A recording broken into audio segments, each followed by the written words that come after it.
This is planetmosh.com. I'm here live at Download 2016. I'm joined by John from Skillet. How you doing? What's up? I'm doing good, man. Good. So you've been a band now for 20 years. Do you still not like the name? Do I? No, you know what? I will say this. It has grown on me a little bit because it's it's like I always say, like I'm not dissing Korn. I'm a big Korn fan, but it's like I always thought the name Korn was awesome, but it's because I thought they were awesome, and so it kind of became synonymous with the name. But if you just think about it, Korn's not the best name in the whole world. So now Skillet finally is when I hear the word now, I think of my music instead of a frying pan. So maybe when we come to your 50th anniversary tour, you might actually love it completely. Maybe I will, and I'll be touring with Korn, and it'll be the Skillet Korn tour. Yeah, I'm trying to think of an allegory. It would be Korn Skillet tour, but you get my point. Yeah. Your second time at Download. Is it good to be back? Oh yeah, absolutely. I had a great time when we came a couple years ago. Yeah. I was apprehensive about. I didn't know if anybody would know who we were. And there were so many fans, I was just astonished.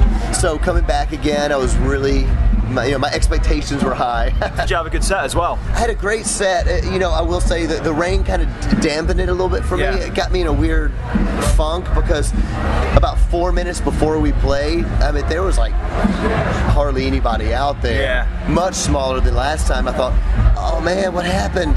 And I thought it's got to be the rain, but they started coming. First song, they started coming over. Yeah. And it got to be a really large crowd. They're singing. It was wonderful.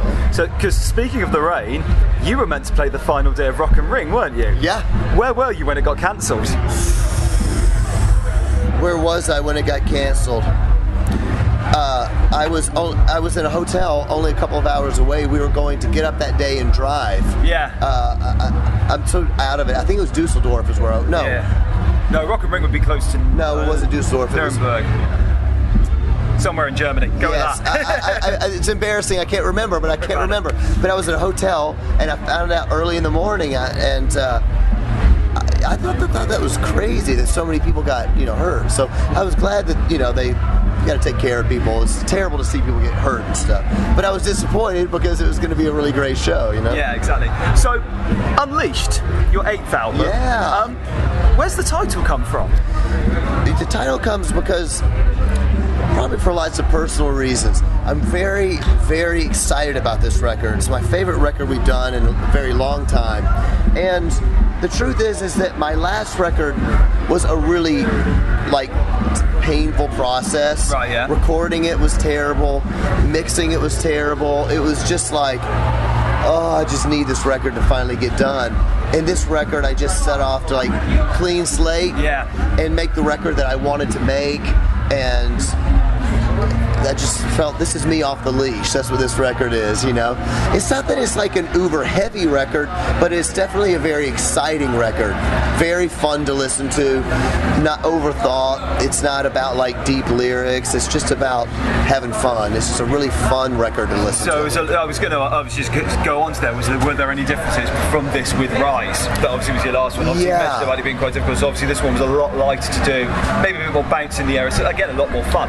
Yeah, that's right. Rise, the thing I like about Rise is also the thing that I wanted to get away from, which is that it was very heavy to listen to. That lyrically, it was about the world, and it was a statement of the decline of the world, the violence in the world, and I like that about Rise. But I started noticing that it was, for me as a music listener, I didn't want to listen to it all the time because it made me feel sad, So this one was a departure. I was like, you know what? I want to go out and make a record that is more of an escape from what the world is going through rather than calling it out, Yeah. The other thing I wanted to talk to you about is, like me, you're a Christian. Yeah. Give us an insight from your point of view, what it's like being a Christian in a secular music business where there's a lot of imagery about the devil and Satan. A lot of people, particularly I would say more in the States over here, think that rock and that is the devil's music and everything like that. Yeah. From your point of view, do you have any, when it comes to your faith, do you find that there are difficulties trying to balance it all out and staying away from certain things and trying still to honour God in that way? Sure. That is a great question. I will give you an in-depth answer that maybe not everybody would like to hear. Hey, that's fine. Go for it. Okay. They'll be like, what's this guy on about? Well, I grew up in Memphis, Tennessee. Yeah. In America, that's called the Bible Belt. Yeah. Okay, and it's a place everybody goes to church. Everybody's religious. I couldn't wear black. Right. I could not listen to anything with drums. Right. So even like the Carpenters and stuff, it had drums in it. You couldn't listen to stuff like that. You know, guitar was evil. No dancing, a whole deal. Yeah. And my parents were really upset. The first time I heard rock music, I heard Michael Jackson "Beat It." Great song. Great song. What a great guitar riff. And the Eddie Van Halen guitar solo. And my parents, you know, I mean, they were really. I got like a whipping and stuff, you know, and because I was singing the devil's music, and I was. Right. They saw that I was glorifying Satan. Yeah. And so that kind of began a journey for me. I didn't hear rock music again for 10 years, until I was 10, 11, 12 years old. Right. And I fell in love with rock music. So my really long answer that I'm going to try to make short is this. It's really sad that religious people are like this about rock music, because the devil doesn't create music. No. God creates music.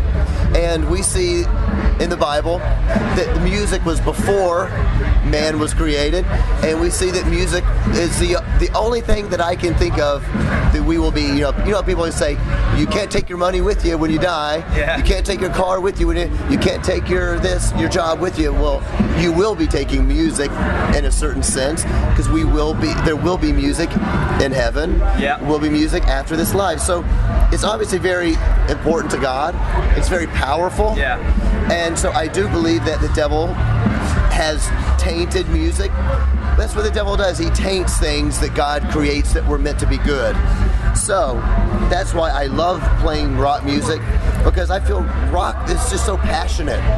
And it's something that rock music fans feel it in their bones, you know.